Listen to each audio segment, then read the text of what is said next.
Sunday dinner at my parents' house had always been mandatory. Even after the divorce, even with 2 kids to wrangle, I still showed up every week because my mother insisted family time mattered. She'd set the dining room table with her good china, make pot roast, and create the illusion that we were still the perfect family we'd never actually been. This particular Sunday, my brother Nathan arrived late as usual, making a grand entrance through the dining room doors like a celebrity at a premiere. Sorry, he said, kissing Mom's cheek. Conference call with investors. You know how it is when you're running a successful company. My 10-year-old daughter, Emma, looked up from her plate. What's your company do, Uncle Nathan? Commercial real estate development, sweetheart. Very complicated. Very lucrative. He sat down across from me and smiled. Not everyone in the family can handle that kind of pressure. I felt the familiar knot forming in my stomach. My 7-year-old son, Michael, was focused on his mashed potatoes, oblivious to the tension. How's the bookkeeping going, Sarah? Nathan asked, loading his plate. Still doing data entry for that accounting firm. I'm a senior financial analyst, actually, and it's going well. Right, analyst. He said it like I claimed to be an astronaut. Must be nice having a simple job. Clock in, clock out, no real responsibility. Emma watched the exchange, her fork paused halfway to her mouth. Mom changed the subject to Emma's upcoming school play, but Nathan wasn't finished. Throughout dinner, he made small comments about my modest car in the driveway, my quaint rental house, and how I was doing my best as a single mother. Then, as Mom was serving dessert, Emma asked the question I'd been dreading. Uncle Nathan, why do you always say mean things about Mom? The table went quiet. Nathan's smile didn't waver. Mean things? Emma, honey, I'm just being honest. Your mom is the family failure. She'll never amount to anything. Not like me, not like your grandfather was. Some people are built for success, and some people, he gestured at me, aren't. Emma's eyes filled with tears. Michael looked confused. I felt my face burning, but kept my expression neutral. Nathan, Dad said quietly, that's enough. What? The kids should understand reality. Sarah barely scraped through community college, took forever to get any job, and got divorced because she couldn't keep a husband happy. I'm actually doing her a favor by being honest. A tear rolled down Emma's cheek. She looked at me like I could fix this, make it not true. I reached over and took her hand. It's okay, sweetheart. But he said you're a failure, Emma whispered. People say lots of things, I said softly. I looked at Nathan. We should go. The kids have school tomorrow. I gathered our things while my children sat in stunned silence. Mom tried to apologize, but I just kissed her cheek and left. In the car, Emma cried quietly. Michael asked if we were poor. We're fine, I told them. We have everything we need. That night, after putting the kids to bed, I sat in my home office and looked at the files I'd been avoiding. Morrison Development Group, Nathan's company. The one he'd started 6 years ago with his own money and brilliant business sense, according to every family dinner conversation since. What Nathan didn't know, what nobody in the family knew, was that I'd been the anonymous investor who'd saved his company from bankruptcy 3 years ago. He'd overextended on a commercial property deal, made promises he couldn't keep, and been days away from losing everything. I'd bought in through a shell corporation, providing the capital injection he desperately needed, 60% ownership in exchange for $6 million. Nathan thought his mystery investor was a venture capital firm that didn't want publicity. He had no idea it was his failure sister who'd been quietly building a stock portfolio since college, turning a small inheritance from our grandmother into substantial wealth through careful investments. I planned to tell him eventually to use it as leverage to make him treat me with basic respect. But watching my daughter cry over dinner had changed my timeline. Monday morning, I called David, Nathan's business partner and the only other person who knew my identity. David, it's Sarah. Time for that emergency shareholders meeting. You're sure? This will blow up your family. My brother called me a failure in front of my children, I'm sure. We scheduled it for 3 o'clock that afternoon at the company's downtown office. David would inform Nathan it was a mandatory meeting with the majority shareholder, nothing more. I picked up Emma from school at 2:30. Her teacher had called to say she'd been quiet all day, not participating like usual. I don't feel good, Mom, Emma said in the car. What hurts? My stomach and my head. Can I stay home tomorrow? I recognized anxiety when I saw it. My confident, outgoing daughter had been shattered by one dinner. Emma, do you trust me? She nodded, though her eyes were uncertain. Then I need you to do something brave with me. Can you do that? 20 minutes later, I walked into Morrison Development Group's office with Emma's hand in mine. Michael was at his after-school program, but Emma needed to see this, needed to understand that her mother wasn't a failure. The receptionist looked surprised. Can I help you? Sarah Morrison for the 3 o'clock shareholders meeting. I'll let Mr. Morrison know his sister is here. Actually, I'm not here as his sister. David emerged from the conference room. Sarah, Emma, come on back. Nathan was already seated at the conference table, looking annoyed and checking his expensive watch. His expression shifted from confusion when he saw me to irritation when he noticed Emma. What is this? Why is Sarah here? And why did you bring your kid to an office? This is completely unprofessional, David. Sit down, Nathan. David's voice was firm. The majority shareholder is here to discuss company direction. Fine, but Sarah needs to wait outside. This is business. I'm not waiting outside, I said quietly, guiding Emma to a chair. I'm the person you're meeting with. Nathan laughed. What are you talking about? David placed a folder in front of Nathan. Sarah Morrison is the majority shareholder of Morrison Development Group. She has owned 60% of this company for 3 years. The color drained from Nathan's face. That's not possible. My investor is Cascade Capital Holdings, which is a subsidiary of Morrison Family Investments, David said, which is wholly owned by your sister. I watched Nathan process this, watched him open the folder and see the documentation, the stock certificates, the corporate structure, my signature on everything. You. He looked at me like I'd grown a second head. You don't have $6 million. I have considerably more than that, I said calmly. I've been investing since I was 20 years old. Started with grandmother's inheritance, added savings from every job I've ever had, and reinvested every dividend. I educated myself on market analysis, studied financial statements, learned to identify undervalued assets. I have a portfolio worth approximately $14 million.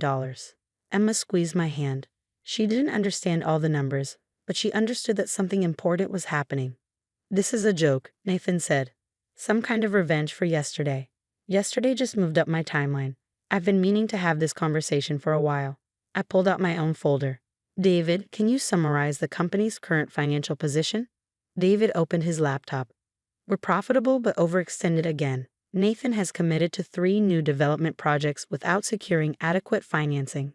We need approximately $8 million in the next 60 days or we'll default on our construction loans. Nathan's jaw tightened. I have investors interested. I'm handling it.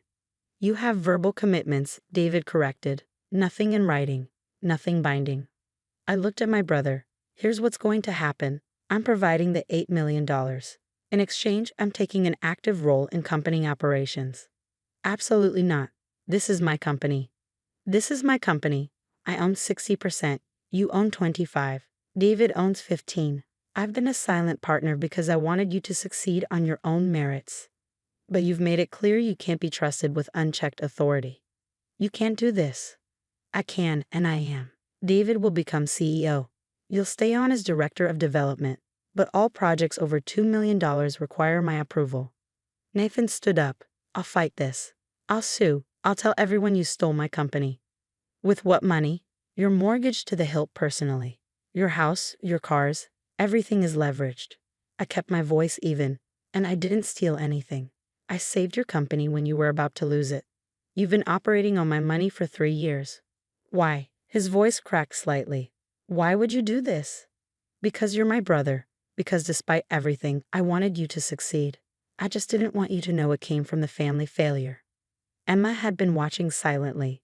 Now she spoke up. My mom isn't a failure. Nathan looked at her, then at me. You brought your kid to this to humiliate me. I brought my daughter because she needed to see that words don't define reality. You told her I'd never amount to anything. I wanted her to see the truth. David cleared his throat. Nathan, for what it's worth, you're a talented developer. You just need financial oversight. This arrangement can work if you let it. Work for who? For her? Nathan grabbed his jacket. You want the company? Fine. Have it. I'm done. You're not done, I said. You're just not in charge anymore. Your salary continues, your projects continue, with approval. This doesn't have to be the end unless you make it one. He stared at me for a long moment, then walked out. The door slammed behind him. Emma looked worried. Is Uncle Nathan mad at you? Very mad. Did you really save his company? I did. With your own money, like money you earned? Money I earned and invested carefully over many years. She processed this. So you're not a failure? I pulled her close. No, baby, I'm not. And more importantly, failure isn't about money. It's about character, about showing up for the people you love, about working hard and being kind. David smiled. For what it's worth, Sarah, you've been one of the best investors I've ever worked with. Your financial analysis skills are exceptional. Thank you, David. What happens now? He asked. You run the company. I'll review major decisions and provide capital as needed. Nathan can participate or not. His choice. Over the next few weeks, the family learned the truth. Mom called, stunned. Dad said he'd always known I was smart but had no idea how smart. Nathan stopped coming to Sunday dinners. Emma asked questions about investing, about how I'd built my portfolio. I showed her the spreadsheets, explained compound interest, and taught her about research and patience. Can girls be good at money? She asked one evening. Girls can be good at anything they choose to be good at. Some people will tell you otherwise. Uncle Nathan told you I was a failure. What did you learn? That people can be wrong, really, really wrong. Exactly. 3 months later, David called with good news. The projects were back on track. The financing was secured. Morrison Development Group was stable and growing. Nathan is asking to meet with you, David said. What does he want? I think he wants to apologize, or at least try to. I agreed to coffee at a neutral location. Nathan showed up looking tired. I've been an asshole, he said without preamble. Yes, you have. I didn't know about the money, about your investments. I assumed that I was exactly what you told everyone I was, a failure. He nodded, looking miserable. I'm sorry, especially for what I said in front of Emma. That was inexcusable. It was. Can we fix this? Not the company stuff. That's working fine with David. I mean us, the family thing. I thought about Emma, about the lessons she was learning, about whether revenge or reconciliation was the better teacher. We can try, I said. But things are different now. You don't get to disrespect me anymore. Not in front of my kids, not in front of anyone. Agreed. And you're going to therapy, because whatever makes you need to put me down to feel good about yourself needs to be addressed. He started to protest, then stopped. Okay. It wasn't perfect. Nathan struggled with the new dynamic, with not being the family success story. But slowly, painfully, he learned to treat me with respect. Emma thrived. Her teacher reported she'd become more confident, more willing to speak up. She told her entire class her mom was a business owner and investor.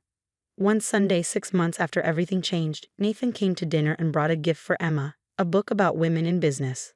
Thought you might like this, he said awkwardly. Emma looked at me for permission. I nodded. Thank you, Uncle Nathan. You know, your mom really is brilliant.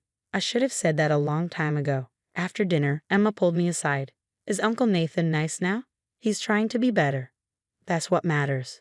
Because you own his company? Because he finally realized that success comes in many forms and that underestimating people is always a mistake. She hugged me tight. I'm glad you're my mom. I'm glad you're my daughter. That night, I updated my investment spreadsheets while Emma did homework at the kitchen table.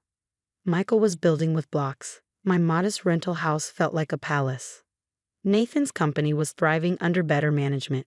My portfolio had grown to $16 million. But more than any of that, my children knew their mother was capable, strong, and successful. Emma looked up from her homework. Mom, when I grow up, can you teach me how to invest? Absolutely. We'll start with a small amount and build from there. And can I be successful without being mean to people? I smiled. That's the only kind of success worth having. She returned to her homework, confident and secure. The family failure had raised a daughter who knew her worth. And that, more than any bank balance, was the real victory. The auditorium was packed with proud families. I watched my daughter, Maya, sitting in the third row with other award recipients, her hands folded neatly in her lap, trying to contain her excitement. She was 10 years old and about to receive the Regional Science Excellence Award for her water purification project. She'd worked on it for 8 months, Every evening after homework, every weekend, countless trips to the library and hardware store. I helped her build prototypes, test theories, and start over when experiments failed. But the ideas, the persistence, the brilliance, that was all Maya. I'd invited my mother a month ago. Maya's getting a major award at the regional competition. Saturday at 2, I'd really love for you to be there. Mom sighed. I suppose I can make it, though Jessica's dance recital is that morning. I'll be exhausted. Jessica was my niece, my sister's daughter. Also 10, also talented. But Jessica hadn't spent 8 months engineering a water filtration system that could help communities without clean water access. Jessica was performing a 3-minute tap routine. I didn't say that. I never did. Mom arrived 15 minutes late, sliding into the seat beside me with a dramatic huff. Traffic was terrible. Jessica's recital ran long. Thanks for coming, I said quietly. She barely glanced at Maya, who turned around hopefully when she heard Grandma arrive. Maya waved with a nervous smile. Mom gave a brief nod and immediately pulled out her phone. The ceremony began. They went through various categories: academic achievement, arts, community service. Maya sat perfectly still, her back straight, eyes forward. I knew she was nervous. She told me last night that she was afraid she'd trip walking up to the stage, or forget to say thank you, or do something embarrassing. You're going to be wonderful, I'd assured her. I'm so proud of you, no matter what.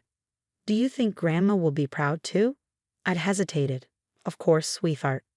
But even as I said it, I knew better.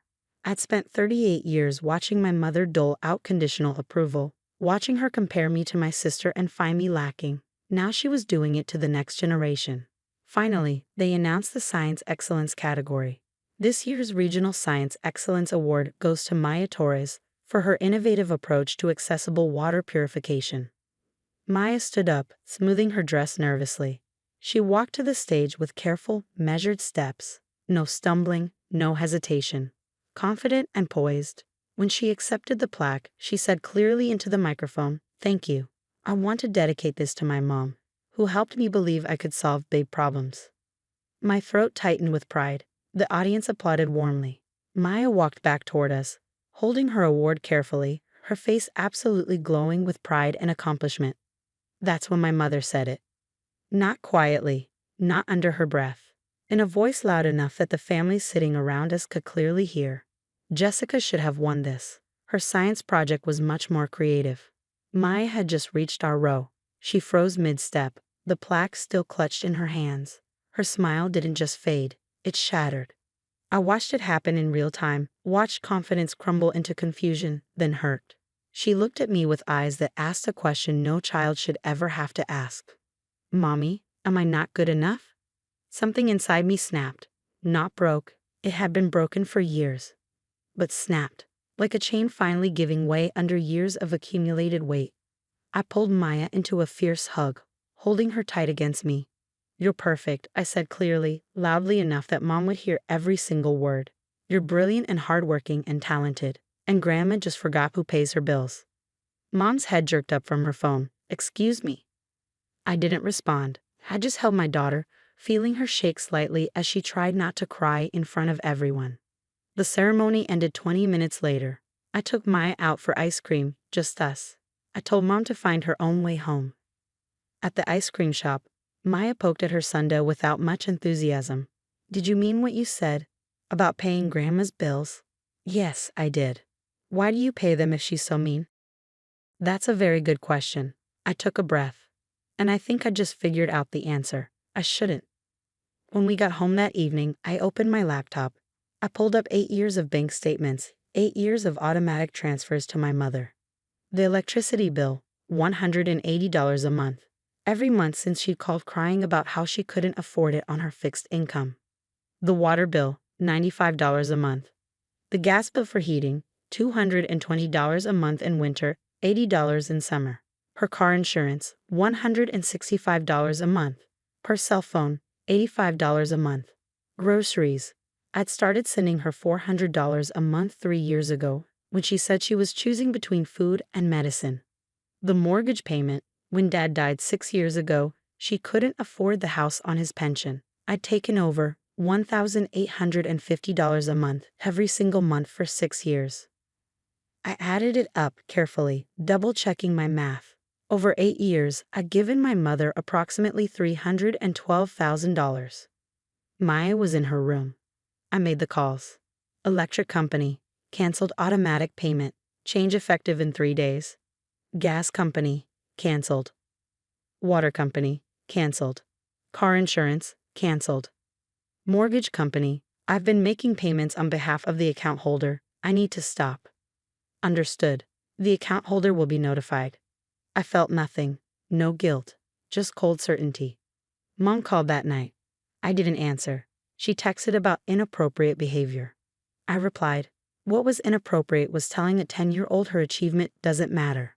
3 days later, my sister called. Mom's electricity got shut off. I stopped paying it. Silence. You've been paying Mom's electricity? Her electricity, gas, water, mortgage, car insurance, groceries. For 8 years. I didn't know. She would be fine on Dad's pension if she budgeted. But she wanted the big house, the new car, the country club membership. So I covered the difference. Why? Because she said she needed help. But family also doesn't tell a child she shouldn't have won an award she earned. Are you really not going to turn it back on? Really not. 2 days later, Mom called from my sister's phone. I answered on speaker. Your mother has had no power and no heat for 5 days, my sister said. Then she should pay her bill. She can't afford it. Then she should call the utility company and work out a payment plan. Or her daughter could help. Her daughter did help. For 8 years. $312,000. I heard Mom gasp. That's not possible, my sister said. Would you like me to email you the bank statements? Silence. I built a consulting business to give Maya a good life. Instead, I funded Mom's lifestyle while living in a rental with a 12-year-old car. Maya doesn't have a college fund because every dollar went to Mom. I didn't know, my sister said. Mom knew. Every month when the money appeared, she knew. And she still chose to crush Maya's moment. She's your mother. And Maya is my daughter. She asked me if she wasn't good enough. A 10-year-old asked me if she was a disappointment. Silence. I'm not turning it back on. Mom is 68, healthy, and capable of working part-time or selling that house. She's chosen not to because I was covering everything. That ends now. You're being cruel. No. Cruel is what she said to Maya. I'm being done. I hung up. Maya looked at me with wide eyes. Is Grandma going to be okay? Grandma is going to have to make some changes, but yes, she'll be okay. Is this because of what she said about my award? It's because of a lot of things, sweetheart. But yes, that was the moment I realized I was teaching you the wrong lesson. What lesson? That it's okay for people to treat you badly as long as you keep giving them what they want. That's not true. You should never have to earn basic kindness and respect, especially from family. She thought about this. So you're not paying her bills anymore because she was mean? I'm not paying her bills anymore because she's an adult who can pay her own bills. I've been helping her for a long time, but she never appreciated it. And when she hurt you, I realized I was choosing her comfort over your well-being. I'm glad you chose me, Maya said softly. I pulled her close. I'll always choose you. 2 weeks passed. Mom's power stayed off. The water was shut off 3 days later. She stayed at a motel furious. The mortgage company sent a notice, 30 days to catch up or face foreclosure. Mom called me directly. I'm going to lose the house. Then contact a real estate agent. This is your father's house, your childhood home. It's a 4-bedroom house you live in alone. Sell it, buy a condo, have money left over. I shouldn't have to. You shouldn't have to pay your own bills? Silence. Did you think the money was magic? I thought you were helping because you love me. Love means showing up. It means celebrating your granddaughter instead of tearing her down. I'm your mother. And Maya is your granddaughter. The first words out of your mouth when she won a major award were that someone else deserved it more. Do you have any idea what that did to her? For the first time, Mom was quiet. She cried that night. I continued. She asked me if she wasn't smart enough, if she'd done something wrong, if her project wasn't good enough. A child who spent 8 months working on something meaningful asked me if she was a disappointment because her grandmother couldn't be happy for her. I didn't mean, yes you did. You meant to remind her that Jessica is your favorite, just like you reminded me my whole life that my sister was yours. But here's the difference. I'm not going to let you do to Maya what you did to me. What did I do to you? I almost laughed. You have no idea, do you? You don't remember the comparisons, the conditional praise, the way nothing I did was ever quite good enough.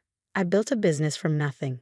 I raised a brilliant daughter alone. I paid your bills for 8 years, and the first time I asked for something, just asked you to be kind to my child, you couldn't do it. So you're punishing me by taking away my home. I'm not taking anything. I'm just not giving anymore. There's a difference. I hung up. Maya's school had a showcase 3 weeks later where award recipients displayed their projects.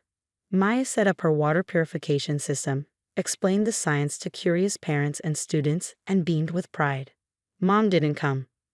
My sister did, though. She pulled me aside while Maya was demonstrating her project.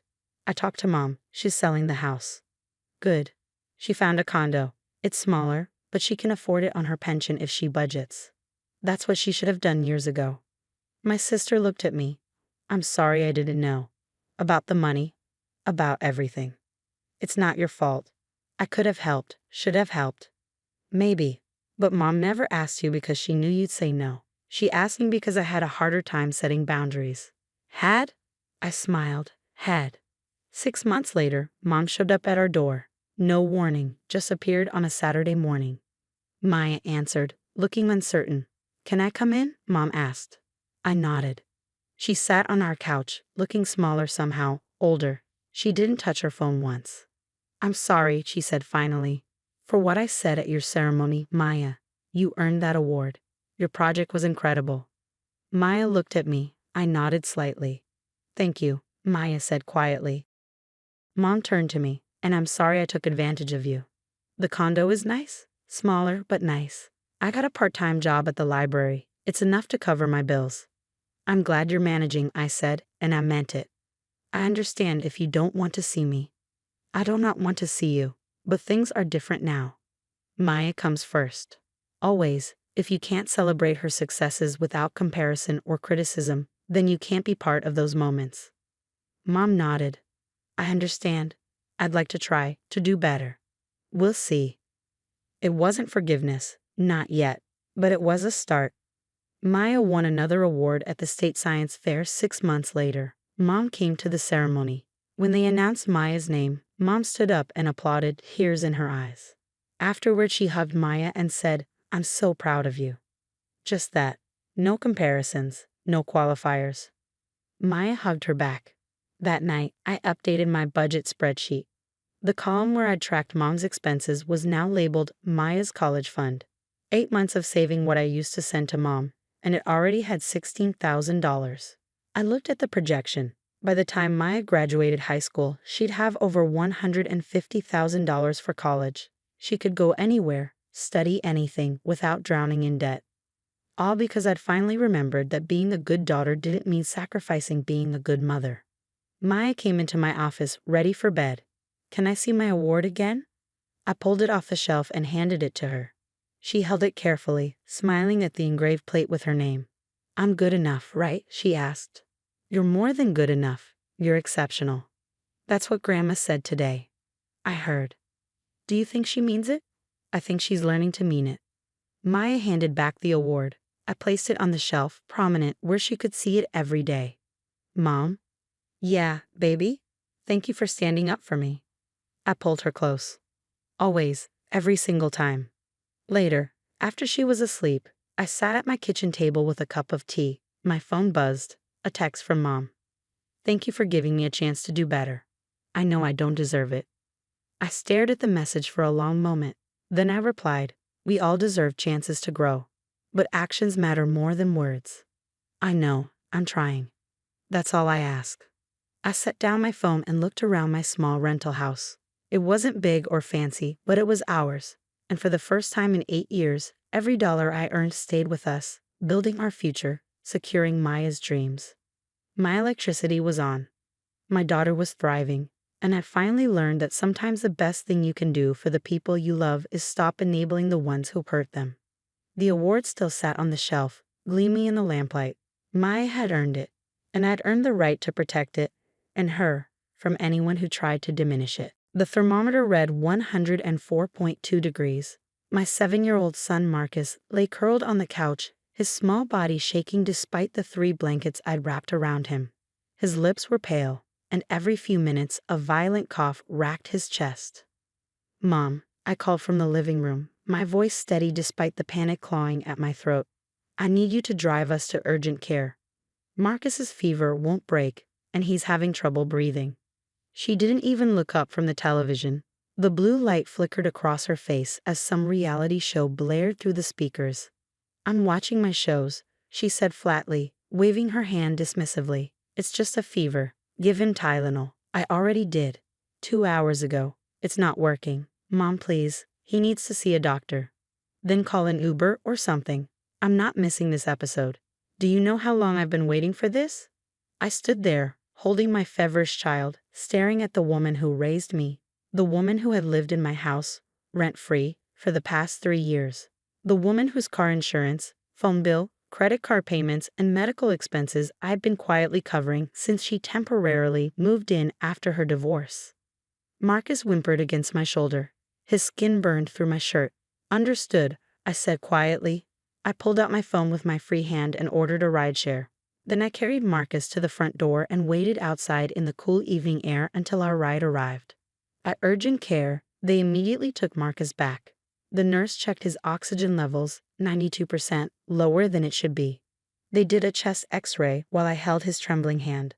20 minutes later, the doctor came in with the films. Pneumonia, early-stage bacterial pneumonia in his lower right lung, requiring immediate antibiotics and monitoring. The doctor's expression was serious as he explained that Marcus's oxygen saturation was borderline. If I'd waited another day, he might have needed hospitalization, possibly even IV antibiotics and oxygen support. I sat in that sterile exam room, holding Marcus's small hand as they set up his nebulizer treatment, watching the medicated mist help him breathe easier for the first time in hours. And something inside me shifted. Not anger, not rage, just clarity. When we got home at midnight, Mom was asleep in the guest room. Her door was closed. She hadn't texted once to ask if Marcus was okay. I tucked Marcus into bed, made sure his humidifier was running, and went to my home office. I opened my laptop and pulled up the spreadsheet I've been maintaining for 3 years. Every payment, every bill, every expense. $72,000. That's what I'd spent keeping my mother afloat while she contributed nothing, complained constantly, and treated my home like a hotel. I opened my banking app and began systematically canceling automatic payments. Her mortgage payment, canceled. Car insurance auto pay, canceled. Credit card minimum payments, canceled. Phone bill, canceled. I sent emails to each company confirming the changes, creating a paper trail. Then I drafted a formal letter documenting 3 years of financial support and my decision to terminate it, effective immediately. I saved copies of everything. The next morning, I took Marcus to my sister's house. She had 3 kids of her own and immediately made space for us, asking no questions when I said we needed to stay for a week. Day 1 after we left, I didn't hear from Mom, not a single text. Day 2, nothing. Day 3, still silent. Day 4, my phone started ringing at 6 in the morning. Mom's name flashed across the screen. I let it go to voicemail. She called again and again. By noon, I had 14 missed calls and a flood of increasingly frantic text messages. Why did the bank call me about the mortgage? The electric company says my payment is overdue? What's happening? My credit card was declined. There must be a mistake. Call me back now. Please, I don't understand what's going on. I finally answered that evening. Her voice was shrill, panicked in a way I'd never heard before. What did you do? She demanded. The bank called. They said the automatic payments stopped. My mortgage payment bounced. My car insurance sent a cancellation notice. What is happening? I stopped paying your bills, I said calmly. All of them. Silence. Then, what are you talking about? Those are my bills. My accounts. Your bills that I've been paying for 3 years, Mom. Every single one. Your mortgage? I've been paying it since you moved in with me. $1,100 a month, without fail. Your car insurance, $200 monthly. Your phone bill, $150. Your credit cards, the ones you max out buying clothes, home decor, and meals out, averaging $300 a month. Your medical copays, prescription costs, dental work that insurance didn't cover, your gym membership you never used. All of it. Did you even notice the automatic payments coming from my account? Did you think it was magic? Or did you just decide not to think about it at all? What? No, that's not.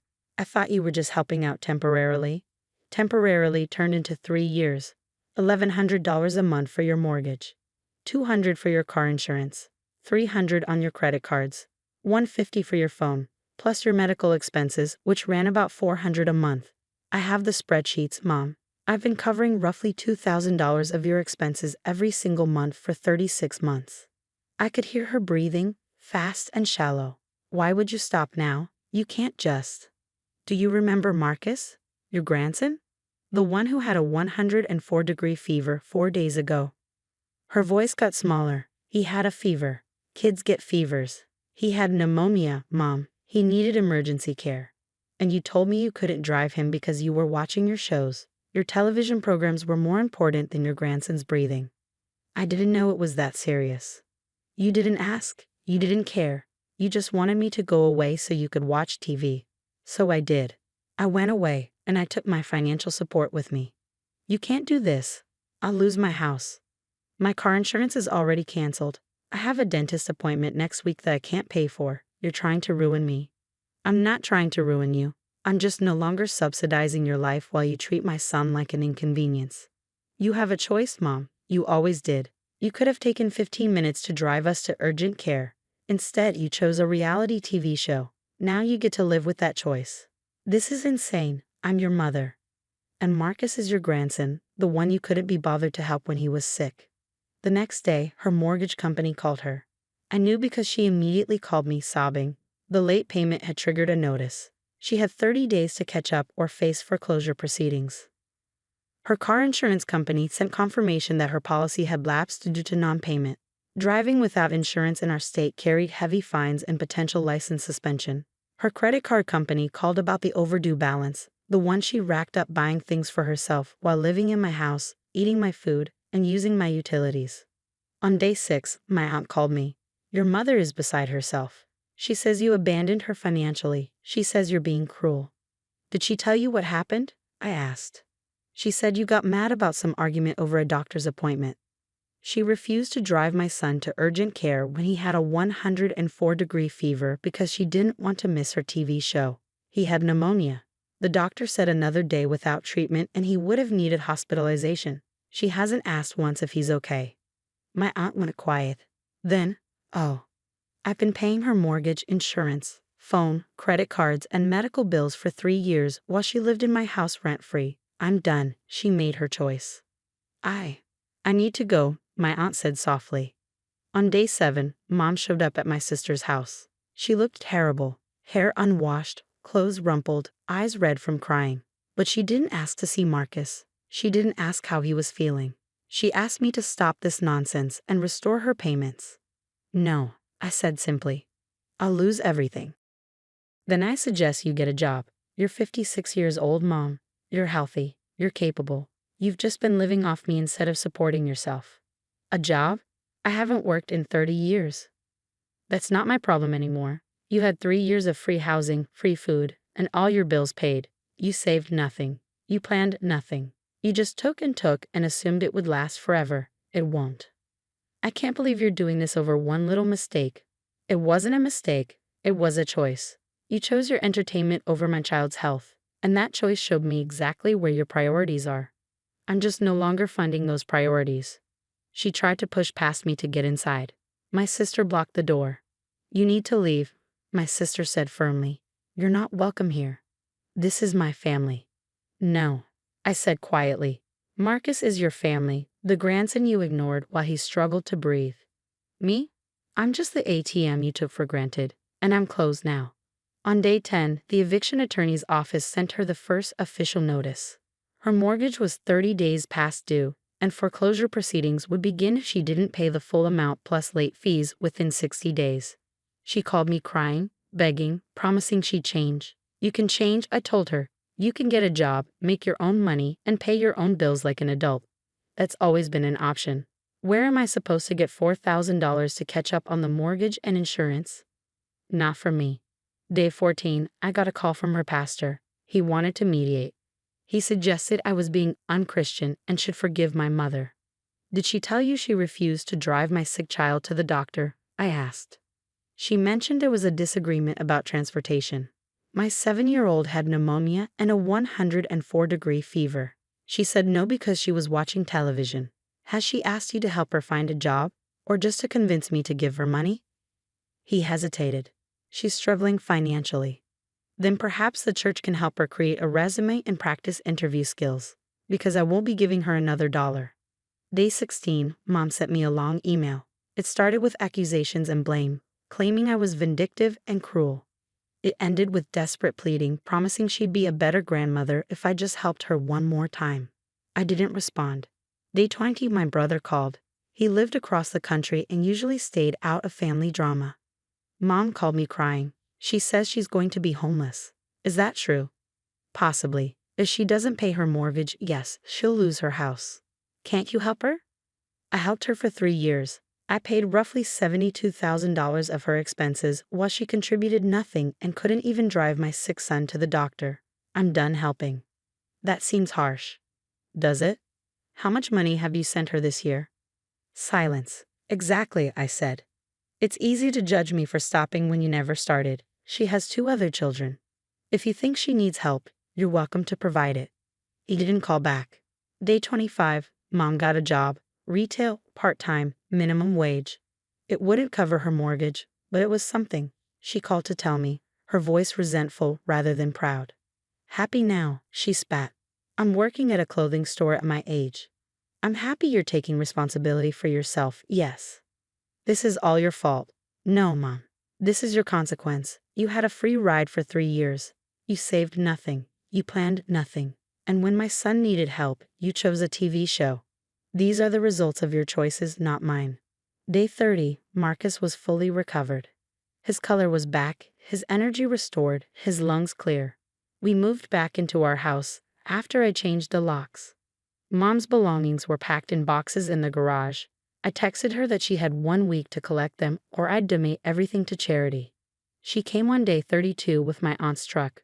I watched from the window as she loaded boxes, her movements slow and bitter. She looked up at the house once, her face twisted with anger and grief. I didn't go outside. I didn't help. I just watched her load up the life she'd taken for granted and drive away. That evening, Marcus and I made dinner together, just the 2 of us in our quiet house. He hummed while he helped me stir the pasta sauce, completely unaware of the financial war that had raged around him. Is Grandma coming back? He asked innocently. I don't think so, buddy. Okay, he said simply and went back to humming. My phone sat silent on the counter. No more frantic calls. No more desperate texts. Just peace. Mom still works at that clothing store.